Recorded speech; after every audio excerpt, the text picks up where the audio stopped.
Sai motar su babban doki ya gaba kuma da ba masado. Na ga ma shagari sarkin da kan mukan sha dadi sarkin da baya gudu ya bar yaransa.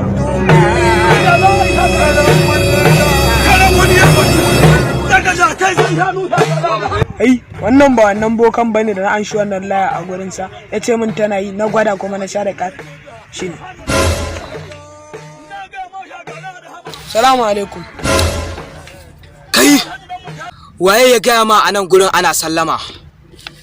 Ku yafe shi, ku yafe shi, kar ku fi da shi, baƙo ne. Dan saurayi, Ya kai, me ke tafa da kai? Bisa dukkan alamu kamar ka taɓa zuwa wajen nan, me ke tafa da kai?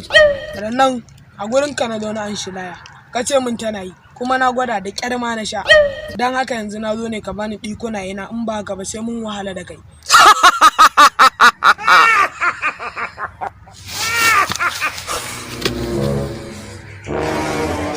Ya tankasu, ɗan tsitu, ga wani baƙo na yi, zan sa mai ƙadangare a ciki. Kai yaro, ba gurin nan ko in sa ma ƙadangare a ciki, ba na taɓa ba da aiki a ce bai yi ba.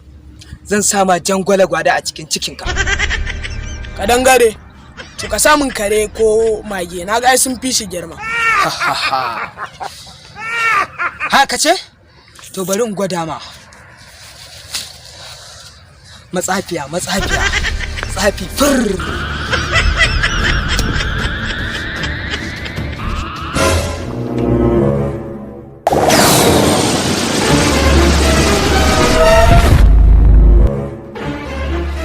Gangazu tsitu, yau kun ƙi biya min buƙata ta.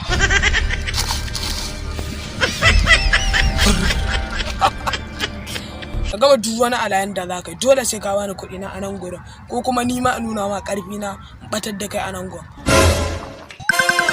Ina zuwa, ka jira ni.